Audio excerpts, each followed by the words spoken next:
Ya, jadi video sebelumnya, video part 1 itu adalah tentang bagaimana take action, bagaimana mitra mengambil paket usaha toko listrik dari kami, kemudian display dan sebagainya. Nah, video part 2 ini adalah tentang bagaimana cara mengelola dan menjalankan usaha toko listrik sesuai dengan terapan ilmu bisnis. Yang pastinya akan kita kupas secara lengkap, detail, tapi juga singkat.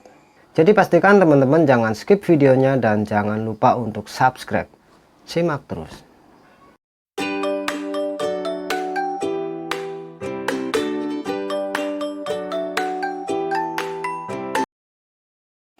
Yang nomor satu yaitu Anda tentukan dulu total modal atau total anggaran yang Anda alokasikan untuk usaha toko listrik. Ini Anda catat dan juga Anda pisahkan. Ini penting dilakukan karena ternyata masih banyak orang yang keluar dari rencana awal. Jadi misalnya rencana awal mau buka usaha toko listrik dengan budget 50 jutaan. Tetapi ketika sudah belanja sekitar 30 jutaan, uangnya dipakai untuk yang lain. Yang pernah mengalami silakan komen di bawah. Kemudian yang nomor 2 adalah Anda siapkan alat untuk pencatatan, yaitu meliputi tentang pencatatan barang terjual, kemudian pencatatan tentang barang rusak atau barang retur, kemudian pencatatan tentang data stok barang, kemudian pencatatan untuk laba dan rugi, kemudian ada lagi pencatatan untuk data pelanggan. Jadi kesemuanya ini bisa Anda lakukan secara manual pakai buku besar misalnya, atau juga Anda bisa pakai aplikasi-aplikasi yang sudah tersedia di Google Play Store. Nah, tapi ada satu hal yang harus Anda lakukan secara manual, yaitu tentang pencatatan data pelanggan. Karena sejatinya data pelanggan ini menjadi sangat penting terutama untuk performa kemajuan usaha Anda.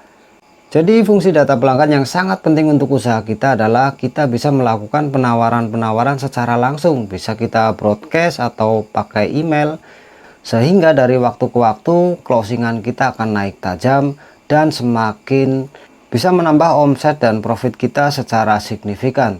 Yang tentunya ini akan berbiaya sangat murah karena kita nggak perlu ngiklan lagi, tetapi kita sudah bisa mendapatkan closing dari mereka. Kemudian yang nomor 3 yaitu siapkan box atau dompet untuk memisahkan uang. Jadi kita harus pisahkan antara uang modal dan juga uang keuntungan menjadi 2 box misalnya, atau menjadi 2 dompet. Langkah selanjutnya yaitu tentang uang modal. Jadi setiap kali terjadi penjualan ini ada yang namanya uang modal atau harga pokok pembelian dan juga keuntungan. Nah, uang modal ini Anda pisahkan, Anda sisihkan, dan kemudian Anda kumpulkan selama 1 minggu.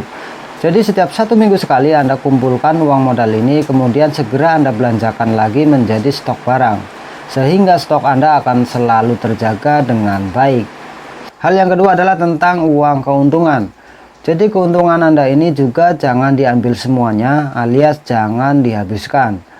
Komposisi yang terbaik untuk mempercepat pertumbuhan usaha Anda ini adalah 70-80% itu Anda masukkan kembali ke uang modal.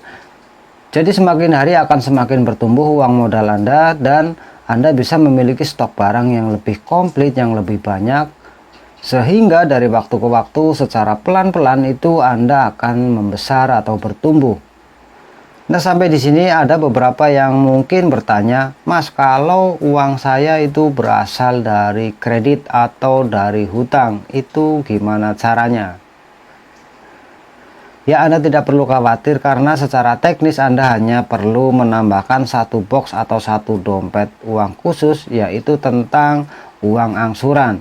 Jadi beban Anda atau angsuran Anda ini Anda bagi menjadi 30, kemudian akan ketemu angkanya berapa. Nah, itulah yang harus Anda sisihkan untuk membayar angsuran Anda.